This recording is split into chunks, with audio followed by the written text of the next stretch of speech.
ਨਮਸਕਾਰ ਦੋਸਤੋ, ਅੱਜ ਜਿਹੜੀ ਭਰਤੀ ਦੀ ਆਪਾਂ ਗੱਲ ਕਰਨ ਵਾਲੇ ਹਾਂ ਉਹ ਹੈਗੀ ਆ ਜੀ CISF ਦੇ ਵਿੱਚ। CISF ਦਾ ਮਤਲਬ ਹੈ ਸੈਂਟਰਲ ਇੰਡਸਟਰੀਅਲ ਸਿਕਿਉਰਿਟੀ ਫੋਰਸ। ਜਿਨ੍ਹਾਂ ਲੋਕਾਂ ਨੂੰ ਨਹੀਂ ਪਤਾ ਮੈਂ ਦੱਸਦਾ ਕਿ CISF ਇੰਡੀਅਨ ਆਰਮੀ ਦਾ ਇੱਕ ਮਹਿਕਮਾ ਹੈ ਜੋ ਕੌਂਸਟੇਬਲ, ASI, SI ਜਾਂ ਫਿਰ ਵੱਡੀਆਂ ਭਰਤੀਆਂ ਵੀ ਕਰਦਾ ਹੈ। ਅੱਜ ਜਿਹੜੀ ਭਰਤੀ ਦੀ ਆਪਾਂ ਗੱਲ ਕਰਾਂਗੇ ਉਹ ਕੌਂਸਟੇਬਲ ਦੀ ਭਰਤੀ ਹੈ। ਤਾਂ ਚਲੋ ਸ਼ੁਰੂ ਕਰਦੇ ਇਸ ਭਰਤੀ ਨੂੰ। ਸਭ ਤੋਂ ਪਹਿਲਾਂ ਆਪਾਂ ਦੇਖੀਏ ਕਿ ਕਿਸ ਤਰ੍ਹਾਂ ਦੀਆਂ ਪੋਸਟਾਂ ਆਈਆਂ ਨੇ। ਤਾਂ ਕੌਂਸਟੇਬਲ ਦੀਆਂ ਵੈਕੈਂਸੀਜ਼ ਇਹਦੇ ਵਿੱਚ ਆਈਆਂ ਨੇ। ਇਸ ਤੋਂ ਇਲਾਵਾ ਕੋਈ ਵੈਕੈਂਸੀ ਨਹੀਂ ਹੈ, ਜਿੱਦਾਂ SI ਨਹੀਂ ਹੈ, ASI ਨਹੀਂ, ਹੋਰ ਕਿਸੇ ਵੀ ਤਰ੍ਹਾਂ ਦੀ ਵੈਕੈਂਸੀ ਨਹੀਂ ਹੈਗੀ। ਸਾਰੀਆਂ ਵੈਕੈਂਸੀਜ਼ ਜਿਹੜੀਆਂ ਹੈ 1156 ਇਹ ਕੌਂਸਟੇਬਲ ਦੀਆਂ ਵੈਕੈਂਸੀਆਂ ਨੇ ਐਂਡ ਫਾਇਰ ਡਿਪਾਰਟਮੈਂਟ ਦੇ ਵਿੱਚ ਵੈਕੈਂਸੀਆਂ ਨੇ। ਇਹ ਐਪਲੀਕੇਸ਼ਨ ਫੀਸ ਦੀ ਗੱਲ ਕਰਦੇ ਹਾਂ। ਐਪਲੀਕੇਸ਼ਨ ਫੀਸ ਤੁਹਾਡੀ ਕੈਟਾਗਰੀ 'ਤੇ ਡਿਪੈਂਡ ਕਰਦੀ ਹੈ, ਠੀਕ ਹੈ ਜੀ। ਅਗਰ ਤੁਹਾਡੀ ਕੈਟਾਗਰੀ ਜਨਰਲ, OBC ਜਾਂ ਇਕਨੋਮਿਕਲੀ ਵੀਕਰ ਸੈਕਸ਼ਨ ਹੈ ਤਾਂ 100 ਰੁਪਏ ਦੀ ਐਪਲੀਕੇਸ਼ਨ ਫੀਸ ਲੱਗੇਗੀ। ਲੇਕਿਨ ਅਗਰ ਤੁਸੀਂ SCO, STO ਜਾਂ ਫਿਰ ਤੁਸੀਂ ਐਕਸ-ਸਰਵਿਸਮੈਨ ਹੋ, ਕਿਉਂਕਿ ਐਕਸ-ਸਰਵਿਸਮੈਨ ਦਾ ਵੀ ਇੱਕ ਪ੍ਰੋਪਰ ਕੋਟਾ ਇਹਦੇ ਵਿੱਚ ਰੱਖਿਆ ਗਿਆ ਹੈ। 10% ਵੈਕੈਂਸੀਆਂ ਜਿਹੜੀਆਂ ਵਾ ਉਹ ਐਕਸ-ਸਰਵਿਸਮੈਨ ਲਈ ਹੀ ਰਿਜ਼ਰਵ ਕੀਤੀਆਂ ਗਈਆਂ ਹੈ। ਤਾਂ SC, ST ਜਾਂ ਫਿਰ ਐਕਸ-ਸਰਵਿਸਮੈਨ ਵਾਲੀ ਕੇਸ 'ਚ ਤੁਹਾਡੀ ਕੋਈ ਵੀ ਫੀਸ ਜਿਹੜੀ ਆ ਉਹ ਨਹੀਂ ਲੱਗੇਗੀ। ਜਿਨ੍ਹਾਂ ਲੋਕਾਂ ਨੇ ਫੀਸ ਪੇ ਕਰਨੀ ਹੈ ਉਹਨਾਂ ਨੂੰ ਇਹ ਯਾਦ ਰੱਖਣਾ ਚਾਹੀਦਾ ਹੈ ਕਿ ਪੇਮੈਂਟ ਮੋਡ ਸਿਰਫ ਇੱਕ ਹੀ ਆ, ਔਨਲਾਈਨ। ਐਂਡ ਤੁਸੀਂ ਆਪਣੀ debit card, credit card, net banking ਕਿਤੋਂ ਵੀ ਫੀਸ ਪੇ ਕਰ ਸਕਦੇ ਹੋ। ਇਸ ਤੋਂ ਬਾਅਦ ਆਪਾਂ ਗੱਲ ਕਰ ਲਈਏ ਲੋਕੇਸ਼ਨ ਦੀ। ਇਹ ਇੱਕ ਆਲ ਇੰਡੀਆ ਭਰਤੀ ਹੈ ਜਿਹਦੇ ਵਿੱਚ ਪੰਜਾਬ ਦਾ ਕੋਟਾ ਵੀ ਅਵੇਲੇਬਲ ਹੈ। ਆਫੀਸ਼ੀਅਲ ਨੋਟੀਫਿਕੇਸ਼ਨ ਦੇ ਵਿੱਚ ਇਹ ਸਾਰੀ ਇਨਫੋਰਮੇਸ਼ਨ ਹੈਗੀ ਹੈ। ਮੈਂ ਆਫੀਸ਼ੀਅਲ ਨੋਟੀਫਿਕੇਸ਼ਨ ਦਾ ਲਿੰਕ ਆਲਰੇਡੀ ਡਿਸਕ੍ਰਿਪਸ਼ਨ ਬਾਕਸ 'ਚ ਪਾਤਾ ਹੈ, ਤੁਸੀਂ ਚਾਹੋ ਤਾਂ ਉੱਥੋਂ ਡਾਊਨਲੋਡ ਕਰਕੇ ਦੇਖ ਸਕਦੇ ਹੋ, ਠੀਕ ਹੈ ਜੀ। ਉਹ 'ਚ ਪੰਜਾਬ ਦਾ ਵੈਕੈਂਸੀ ਵੀ ਹੈਗੀ ਹੈ, ਮਤਲਬ ਪੰਜਾਬ ਦਾ ਵੀ ਕੋਟਾ ਹੈਗਾ ਹੈ। ਉਸ ਤੋਂ ਬਾਅਦ ਆਪਾਂ ਗੱਲ ਕਰਦੇ ਏਜ ਲਿਮਿਟ ਦੀ। ਜੋ ਏਜ ਲਿਮਿਟ ਦੀ ਗੱਲ ਹੋਏਗੀ ਉਹ ਹੋਏਗੀ 4 ਮਾਰਚ 2022 ਤੱਕ, ਕਿ 4 ਮਾਰਚ 2022 ਤੱਕ ਤੁਹਾਡੀ ਜੋ ਮੈਕਸਿਮਮ ਏਜ ਹੈ, ਜਨਰਲ ਦੀ ਗੱਲ ਕਰ ਰਹੇ ਹਾਂ, ਉਹ ਹੋਣੀ ਚਾਹੀਦੀ ਹੈ 23 ਸਾਲ। 23 ਸਾਲ ਤੋਂ ਜ਼ਿਆਦਾ ਨਹੀਂ ਹੋਣੀ ਚਾਹੀਦੀ।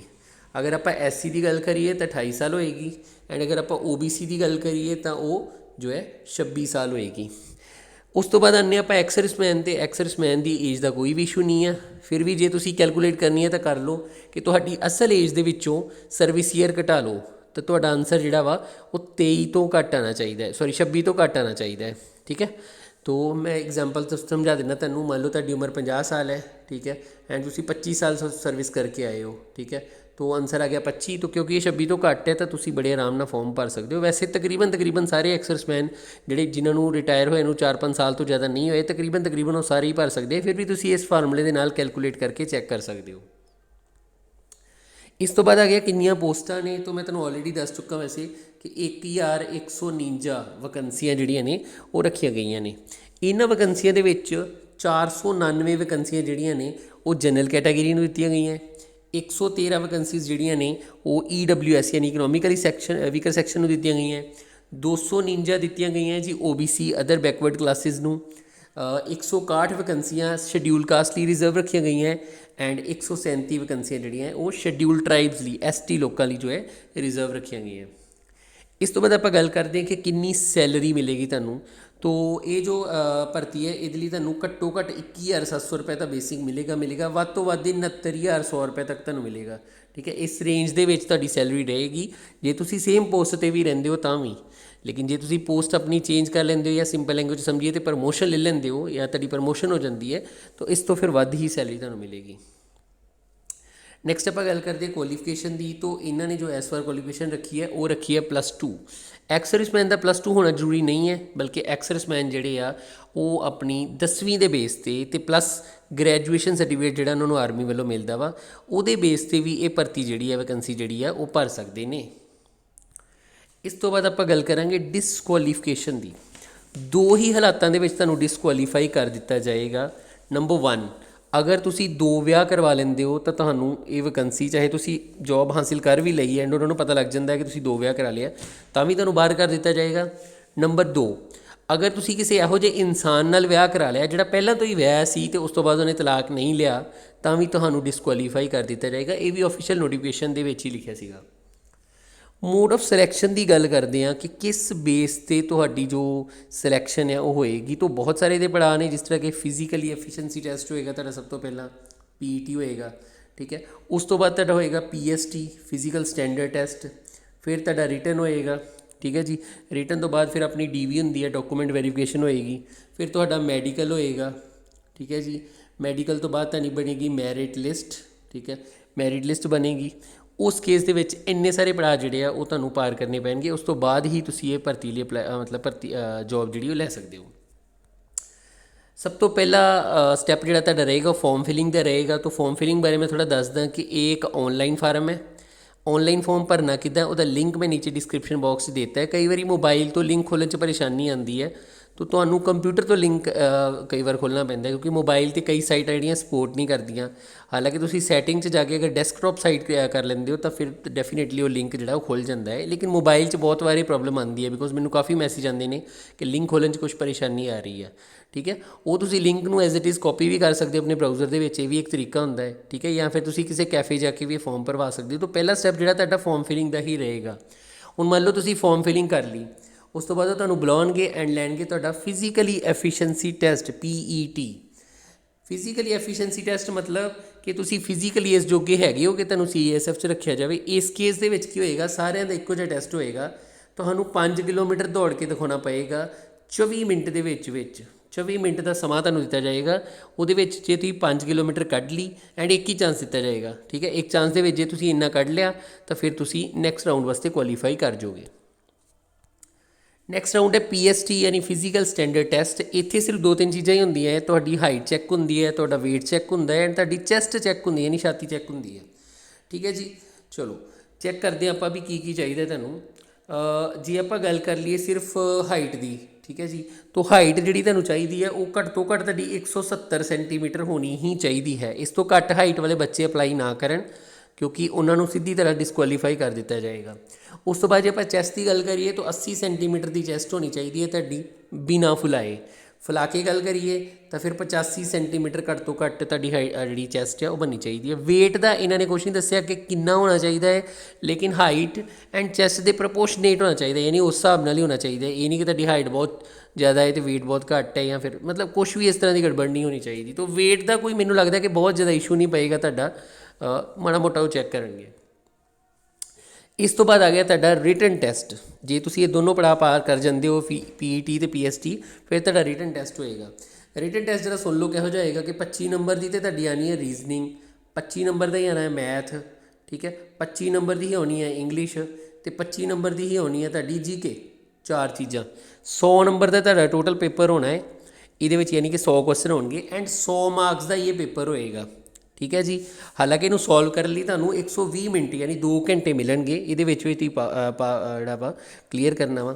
ਇੰਗਲਿਸ਼ ਦੇ ਬਦਲੇ ਤੁਸੀਂ ਹਿੰਦੀ ਦਾ ਪੇਪਰ ਵੀ ਕਰ ਸਕਦੇ ਹੋ, ਕਿਉਂਕਿ ਇਸ ਵਾਰ ਪੇਪਰ 2 ਲੈਂਗੁਏਜ 'ਚ ਆ ਰਿਹਾ, ਇੰਗਲਿਸ਼ ਐਂਡ ਹਿੰਦੀ। ਤਾਂ ਤੁਸੀਂ ਚਾਹੋ ਤਾਂ ਇੰਗਲਿਸ਼ ਵਾਲਾ ਪਾਰਟ ਅਟੈਂਡ ਕਰੋ, ਤੁਸੀਂ ਚਾਹੋ ਤਾਂ ਹਿੰਦੀ ਵਾਲਾ ਪਾਰਟ ਅਟੈਂਡ ਕਰੋ। ਇਹਦੇ ਵਿੱਚ ਸਾਰੇ ਹੀ ਕੁਐਸਚਨ ਜਿਹੜੇ MCQ ਯਾਨੀ ਮਲਟੀਪਲ ਚੋਇਸ ਕੁਐਸਚਨ ਹੋਣਗੇ।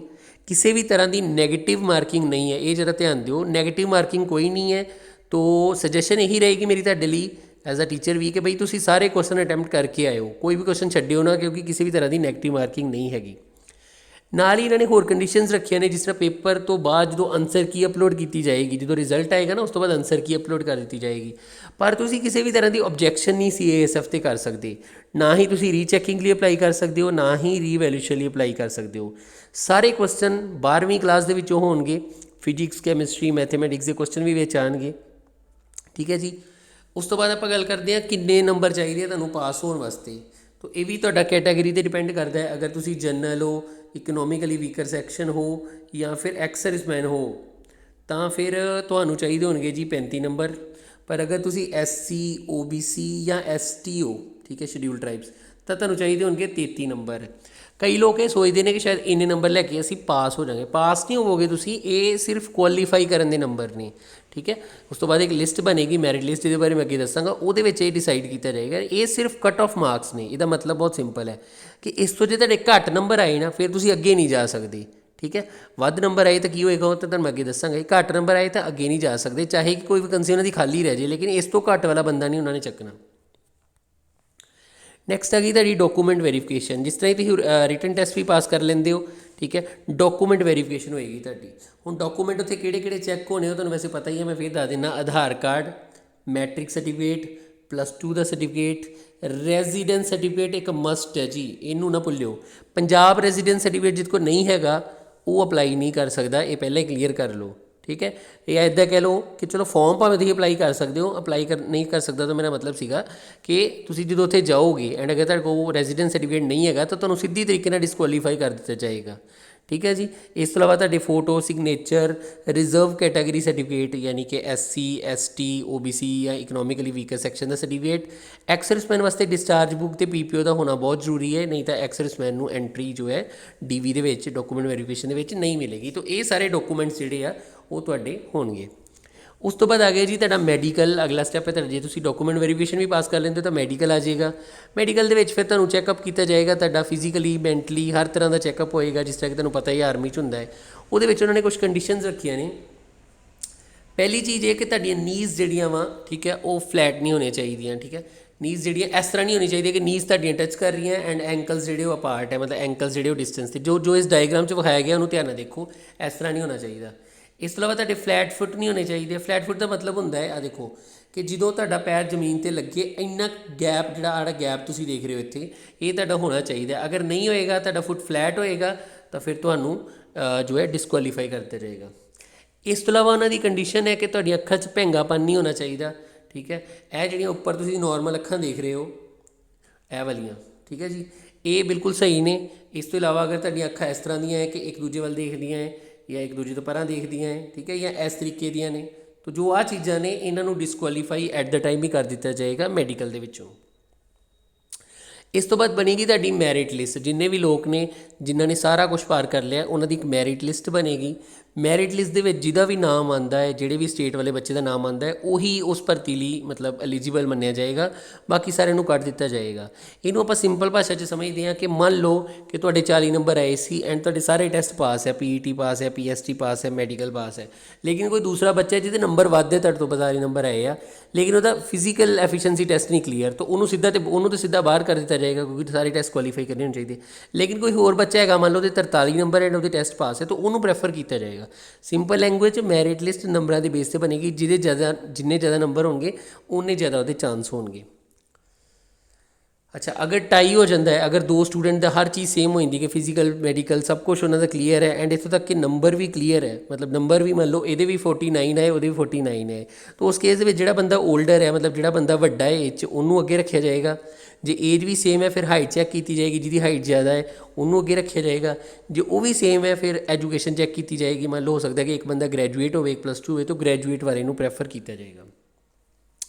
इस तो बाद उन्होंने कुछ कंडीशनस ने जिहड़ियां तुहानूं फॉलो करनियां पैणगियां। इस तो बगैर तुसीं जिहड़ा है कंप्लीट फॉर्म जिहड़ा नहीं भर सकते। पहली कंडीशन नंबर 1 यही आ कि 4 मार्च तो पहला तुहाडी एप्लीकेशन सबमिट हो जानी चाहिए है, क्योंकि 4 मार्च की लास्ट डेट है। कंडीशन नंबर 2 तुहाडी फीस 7 मार्च तो पहला हो जानी चाहिए। देखो इत्थे भावें 4 मार्च लिखिया भावें 7 मार्च, तुहाडे की सजेशन यही है मेरा कि मार्च तो पहला जो हो सके तो 20 फरवरी तो पहला ये फॉर्म भर लो। मेरा एक्सपीरियंस ये कहता है कि वैबसाइट बाद रुक जाती होंगी है, ठीक है, प्रॉब्लम आती होंगी है। तीसरी गल कि एग्जाम डेट हले आई नहीं है, लेकिन बहुत जल्दी अनाउंस कर दी जाएगी एंड सारा एग्जाम जिहड़ा वा ठीक है वो ले लिया जाएगा। उस तो बाद इंग्लिश ते हिंदी 2 मीडियम से तुहाडा पेपर लिया जाएगा, ये भी एक कंडीशन है उन्होंने। कंडीशन नंबर 3 ये है कि गर्ल कैंडीडेट अपलाई नहीं कर सकती, ठीक है जी, गर्ल कैंडीडेट अपलाई नहीं कर सकते, सिर्फ बॉय, क्योंकि तुहानूं वैसे पता ही होएगा सारिਆਂ कि CISF ਦੇ सिर्फ बॉयज़ ही अलाउड होंगे। ठीक है। एडमिट कार्ड भी जल्दी आ जाएगा, अनाउंस कर दिया जाएगा। वैकेंसीज जिहड़ियां वो वधाइयां या घटाइयां जा सकदियां। एक्स सर्विसमैन की कैटेगरी शेप 1 होनी ही चाहिए है, मैडिकल कैटेगरी, एंड जो करैक्टर है वेरी गुड होना चाहिए, नहीं तो उन्होंने बाहर कर दिया जाएगा। एंड एक एप्लीकेंट वास्ते एक ही एप्लीकेशन अलाउड है। लास्ट जो कंडीशन है वो ये कि जो फोटो तुसीं अपलोड करोगे वो ऊपर डेट प्रिंट होनी चाहिए क्लीयरली, ना वो फोटो ब्लर होनी चाहिए, ना कैप ना ग्लासिस, 20 तो 50 KB की होवे एंड 3 मंथ तो ज़्यादा ओल्ड ना होवे। एंड जिहड़े तुसीं डॉकूमेंट्स देने आ उत्थे वो सारे जिहड़े आ वो PDF फॉर्मेट होने चाहिए। आई होप तुहानूं ये वीडियो पसंद आई होएगी। अगर पसंद आई तो इस वीडियो को लाइक करो, चैनल को सबसक्राइब करो एंड शेयर करो अपने थॉट्स साडे नाल कमेंट सैक्शन दे विच। कुछ भी तुसीं पुछना चाहुंदे हो कमेंट करके पूछ सकते हो, ठीक है जी। इस तरह की होर वीडियोज़ नूं देखण लई चैनल को विजिट करते रहो। अज की वीडियो च इन्ना ही है, अगली वीडियो च एक होर वीडियो नाल एक होर जॉब लैके मिलांगे। तद तक लई नमस्कार, जय हिंद।